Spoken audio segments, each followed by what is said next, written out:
So you've given Marcus the green light to shoot the three. You've allowed Daniel Tice to shoot the three.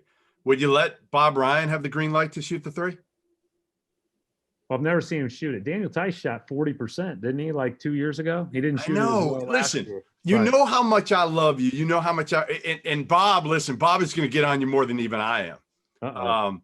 That you'd let everybody let it fly, which, listen, to each their own. Yeah. I'm not sure I would give Daniel Tice the same green light, or Marcus Smart's a different guy to me because he guards like he does. So to me, you do whatever the hell you want as long as you're guarding the way Marcus Smart does. Bob Ryan shot, I wouldn't give him the green light. No, I was out of the Chris Ford school. I'm a one-hand set shooter. And in fact, I did have 3-point range, but I would need a little time to get it off. Yeah. If there was a strong closeout, I would have been in trouble, Brad. So that, I need a lot of space, but I would have cranked them up there, believe me. One of the things, I think we'll all take you a layup, Bob, first, and we'll all take you getting fouled and 2 free throws first. And then after that, if you're open from the corner, let it fly. Yeah, that's very well. Let's talk about this for a second. You were like, you had to have been raised the old school way in Indiana of, the game is inside out to start. And that's the way we were all taught the game was. It was inside out. And so we all know what it's become. Did you have any little hesitation in transitioning yourself into the philosophy of the modern NBA with the 3-point shot? Yeah, at Butler, we never were able to play inside out. It was very rare, right? You're not posting very many guys. If you are, it's usually a 6'5" linebacker, right? And because you're not necessarily getting the best centers in the country or the guys that everybody would post the most. Now, we had some guys you could throw it down there too.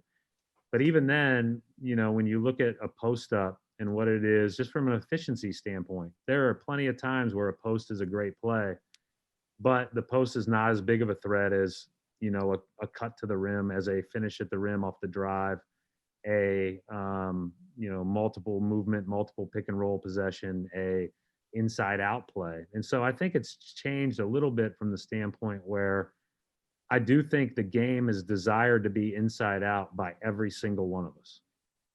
We all want layups first. We all want to get fouled first, and we want the ball to touch the paint first, or at the very least, there to be a paint threat first. And so whether that's a big rolling to the rim, a guy that curls and creates help, whatever the case may be. And then at the same time, I think teams are all over the league. I think we were like middle of the pack in 3-point attempt percentage, a number of threes attempted per game versus your other shots. Every team's shooting those quicker, right? Because of the efficiency of the shot over the long haul. There's no question there are times where it can be too quick. There's no question that there are times where, taking a sidestep 3 doesn't make as much sense as just shooting a 15-foot pull-up for some guys, but, I think in the big picture, you want that inside out paint attack 3 over a challenged long 2. But I still think it's interesting. We're talking about posting a little bit more as we look at our roster and look at who we would play where and everything else. And there's, playing off the pass off the post and playing off cutting off the post, I think have been things that you saw, back in the day. And one of the reasons why, as Bob, the Celtics played inside out so well so long is they had great players to throw that ball to, and they demand double teams, and those guys were willing passers to make the right play out of it. I think it's safe to say that there has not, since McHale and Parrish, been a comparable duo of low post greatness on the same team. The game has evolved away from it, of course, but the sheer talent.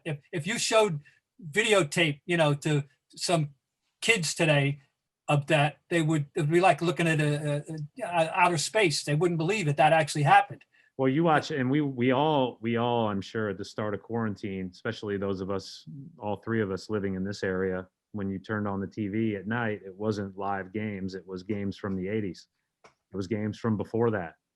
And we just came in here and we were Zooming and asking Danny, like, Danny, how did you guys score with nobody was standing outside the three, so there was less space. Right. Everybody was bigger, and that just tells you how good those guys were scoring in the post, and how good they were cutting and how good they were passing.